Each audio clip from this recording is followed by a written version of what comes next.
The next part of the chapter, that is Rutherford's atomic model. We know that according to Dalton's atomic theory, atom is the smallest and indivisible particle of matter. It means atom cannot be divided. But after different researches, it is observed that the atom can be subdivided into three different particles: electron, proton, and neutron, and they are well known as the subatomic particle. Then, how these particles are arranged in an atom?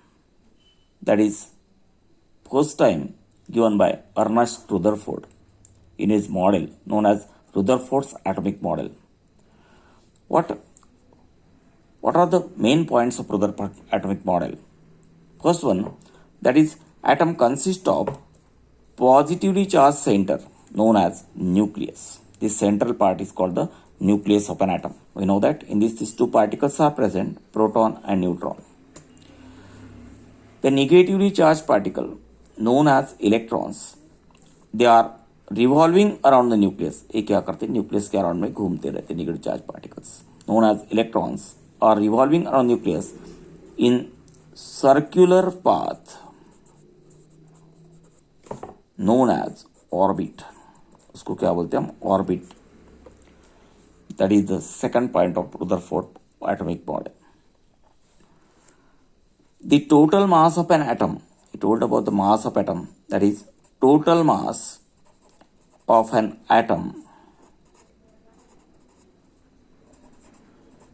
is concentrated in the nucleus.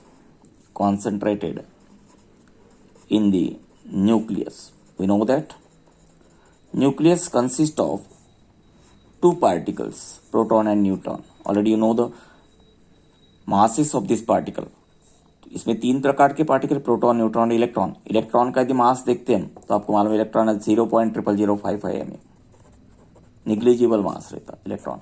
और if you are thinking of proton and neutron, proton has 1.00727 mm atomic mass in unified mass, and neutron 1.00867 unified. So when you observe this, ये दोनों क्या heavy particles हैं, they are present in the nucleus, and therefore total mass of an atom is concentrated in the nucleus. Third thing is there, size of nucleus. About the size of nucleus, he carried out the gold foil experiment जो आपने 10th में पढ़ा हुआ है, and according to that he says that size of nucleus is extremely small as compared to size of an atom. Size of nucleus यदि देखते हम is in 10⁻⁻15 meters.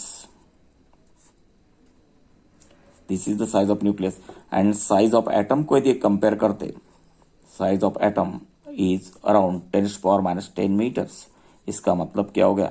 आपका जो atom है, it is 10⁵ times more as compared to size of nucleus, and therefore we say size of nucleus is extremely small as compared to size of atom. That next concept is given by this one. Another thing is there, your electron, negatively charged particle, they are revolving around the nucleus in circular path known as orbit. Fifth point about this one, that is in an atom the number of electron is equals to number of proton. Number of electron and number of protons are same. If number of negative charges equal to number of positive charges, then we are saying that atom is neutral particle. It is a neutral entity. ये क्या है? Neutral. Atom is neutral. And sixth one, that is the electron revolve around nucleus. This is electron. This electron and this nucleus, they are held together by electrostatic force of attraction. Electrostatic force of attraction means electron और nucleus के बीच में जो force होगा, electron nucleus के बीच में जो force होगा, वो कौन सा होगा? There is electrostatic force of attraction between electron and the nucleus. These are the main points of this Rutherford's atomic model. What are? I'm just repeating. Atom consists of positive charge center known as nucleus. Second thing is about the mass of nucleus. The total mass of an atom is concentrated in the nucleus because proton and neutron are heavy particles. The size of nucleus is extremely small as compared to size of atom. These are the comparable figures. 10 to the minus 15 meter, 10 to the minus 10 meters. Fourth point is that the negatively charged particle known as electron revolve around nucleus in a circular path known as orbit. In an atom, number of electron is equal to number of proton. That is, number of negative charges equal to number of positive charges. Therefore, atom is electrically neutral. And the last one, the nucleus and electron are held together by electrostatic force of attraction.